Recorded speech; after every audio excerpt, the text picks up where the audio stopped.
I wrote a little quick blog post that I turned into a video. I used 11 Labs for the voiceover, but uh,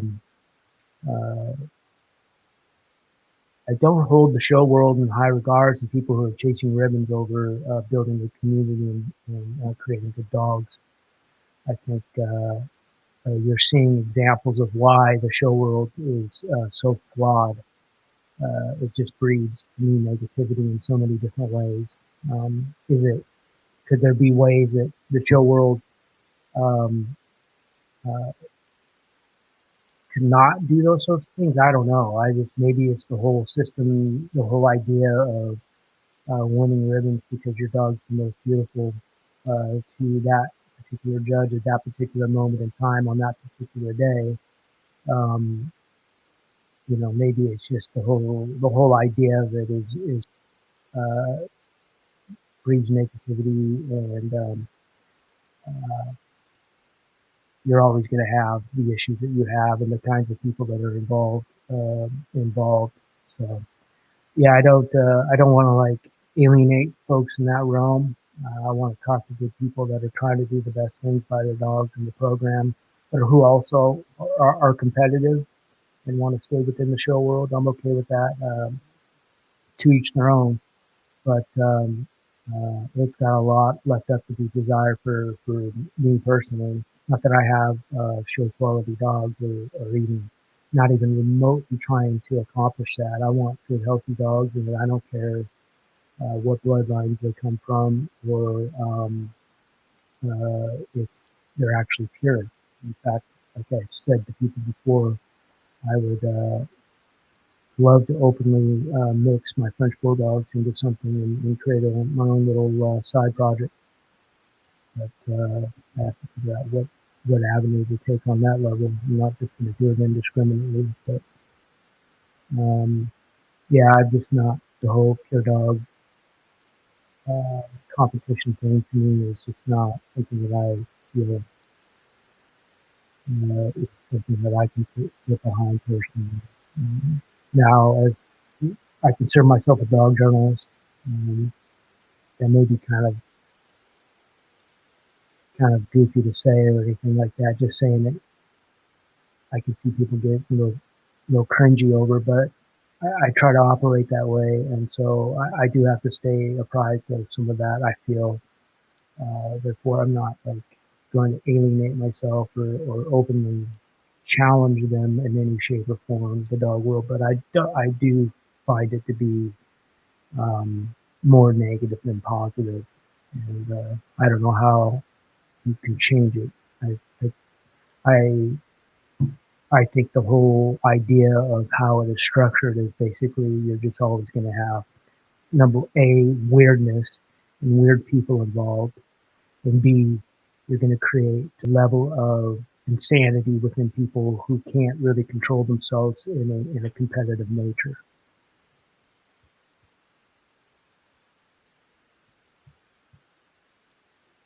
So, like, uh, some people I see in the dog world maybe have never really played sports or at any level, at any competitive level, and maybe this fuels their competitive uses, and they get in there and they just don't know how to handle it. So they've never been like in a sporting event where they had the fear of taking an elbow to the face or a fist to the nose, and they don't want her trash over here. So stay out of our business and don't do it and blah blah blah. I mean, and these people are from the AKC show world, so I find that irreprehensible. And quite frankly, again, here's a perfect example. These are the kinds of people that have never faced consequences for their actions. They think that they're so justified in what they're doing that um, that they're above all reproach. And this is the typical example of the AKC world that I can't stand, and the type of the phony preservation breeders that are really just phonies. They're in it for ribbons, they're in it for money, and they're in it for personal glory. They're not in it for dogs, and they're not in it for community. And it's obvious. And quite frankly, a lot of them are wimps. And I don't really care. I don't like wimps talking tough or challenging people, especially when somebody especially this person is a veteran who served their country. And so, again, another example of somebody who's been in some sort of struggle and seen a real flights of combat and scariness. And here's this housefrau talking crap about colored bulldogs because it's the worst thing ever. Get a life. Get a life. We can all enjoy our dogs in whatever way we want to enjoy our dogs. And if you're doing right by them and you're creating good dogs and they're healthy dogs, and honestly, this person that I'm talking about, OFA hits their dogs, uh, heart checks, spines, all of it, way more above and beyond these AKC breeders. And, you know, here she's getting crap because she has colored uh, bulldogs of some sort. And this particular breed that she owns now um, uh, sees that, and they don't want that in their breed, and so they're going to attack her um, and slander her name and all that. I find that just to be, like I said, irreprehensible and just weak-minded. And these are the kinds of people that would like shout on the hill about how anti-racist they are, or how rainbows and fairies and kumbaya and love everybody, but you know they're the first ones to throw hate on people, and they're the first ones to tell you how to live your life. So yeah, I have no respect for that kind of community, and eventually chickens will come home to roost in this world. I see show numbers are down. I see, a lot of breeding programs are way down. People are getting sick of paying these inflated prices and being sold false hopes and false dreams. And, I think that it's going to get exposed, and it's really going I think, change people's minds and how they operate in the dog world. To me, it's about the dogs. It's about building the community. And it's about sharing the love uh, of the animals. And if you're not about that, you know, I want to say something harsh, but I'm going to censor myself here. But you know, that's what I'm about. That's what I try to be about. Um, so yeah. And then all the other kind of negatives and weirdness that I've seen lately is just gross. And I think again it'd be something that people need to start taking stock on how they want to operate, who they want to deal with, and you just be mindful of who you surround yourself with. Good people that surround themselves with good people um, aren't going to put up with those sorts of things. So you gotta wonder sometimes when you see lots of negativity and lots of weirdness. You know, you are who you hang out with a lot of times. Unfortunately, we don't always choose our friends wisely. We don't choose our business associates wisely, but we learn from those mistakes and we learn how to operate a little bit better. But if you're continuously making the same mistakes and continuously being around the same people and continuously getting into the same arguments and the same fights and the same struggles, something's off about you. I, well, I got nothing. I got nothing for you. I'll be cordial. I'll be nice. I'm not gonna like name names, or I'm not gonna get up there and get into a shouting match through social media or through my YouTube or anything like that. I don't ever want to get into those kinds of battles. But I just find like take stock in who you who you are dealing with and who you are as a person, and try to always think about what's best for the dog, what's best for the community, and go from there. Um, we're all, if you're a breeder, you're not going to always be good, healthy dogs, uh, and you know that. And so, learning from your mistakes, learning from what works and doesn't work, those are all things that good people do. But if you're continuously trying to manipulate and hide and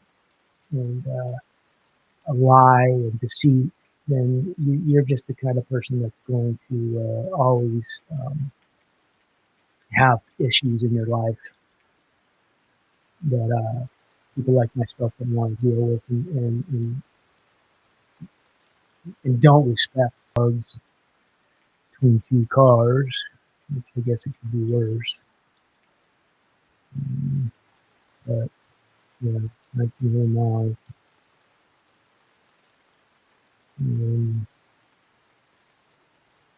So to stay awake, I'll probably do some training.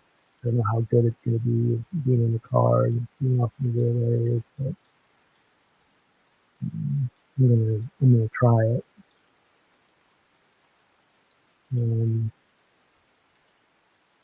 Should be interesting. Hopefully, I don't say anything stupid. Like again, bring on as many guests as possible that way. But a lot of people that I talk to that I would reach out to come on impromptu, and people like me are a little bit more reserved.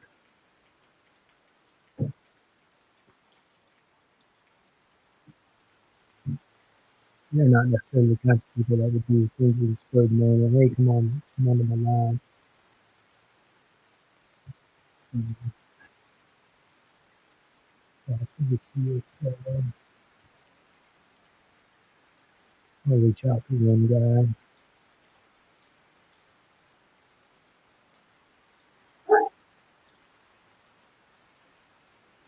I doubt he's available. So,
and you don't always have to utilize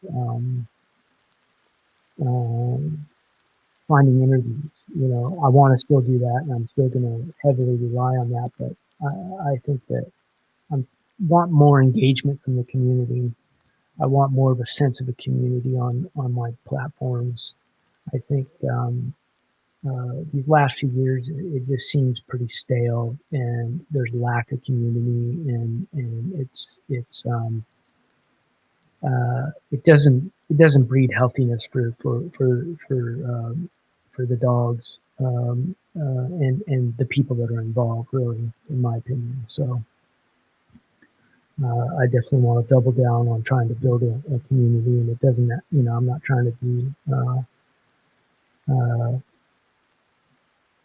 not trying to be uh, uh, the popular kid in class, but I'm just trying to really build something here upon that's bigger than just me, and I think that we can eventually do right by the dogs and the community, you and just by being better people and better stewards to um, uh, the industry, so to speak, and really start thinking about things a little differently, and maybe having less of a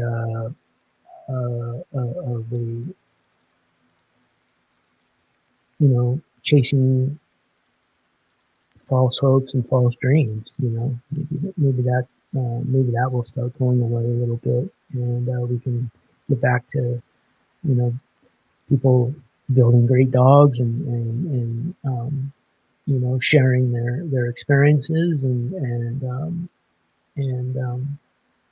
uh, you know being a little more positive. I'm not a kumbaya type of person, but I I think one of the ways that you do build a community is you exclude the pieces of crap. I think that's one thing you do when you build a positive community. You got to be hard nosed with the people that are out there causing trouble and not doing right by their customers or their dogs, or the community as a whole. F them. Get them out.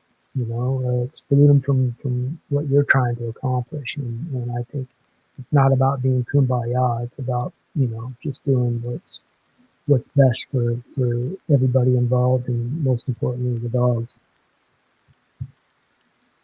So, but yeah, that's basically what's going on with myself. And again, I'm not going to put pressure on myself to accomplish a lot of interviews. I might do one or two more by the time I move. I don't know if they'll get published or not, but just be on the watch out for any little content that I do post on my channels, and then follow me on Kick and Twitch, and I'm also going live on TikTok. I don't know if I'll continue to utilize that or not, but we'll see. We'll see, maybe, but yeah. Uh, anyway, sorry I get distracted. I'm not very I'm not very good at doing multiple things at once. So anyway, yeah, that's basically what's going on with myself, and I want people to pay attention to my channels, but also realize that I'm going to be a little scattered, and there's maybe some different posts than just straight up interviews. Um, and I just hope people will at least give it a listen and go to like, and if they haven't already, subscribe or follow, and we'll go from there. So I'll keep everybody posted, and just keep on the lookout. I'll promote going live when I do on my when I do go live on Twitch. I will inform people on my YouTube and Facebook that I'm live on Twitch and Twitch. So if you're a subscriber on either one of my YouTubes, my main YouTube channels, Bulldog Social Club Podcast and Bulldog Social Club 2, I will inform you, do go live as soon as my Facebook. And please join. Please join. I'll probably be doing some, late night rambles. I might even do it tonight, but we'll see.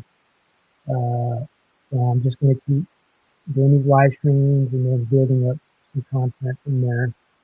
And we'll see where it takes us in the future as far as doing these live shows and hopefully getting some more engagement. So I appreciate the few viewers that have been watching, and we'll see you sometime soon. Take care.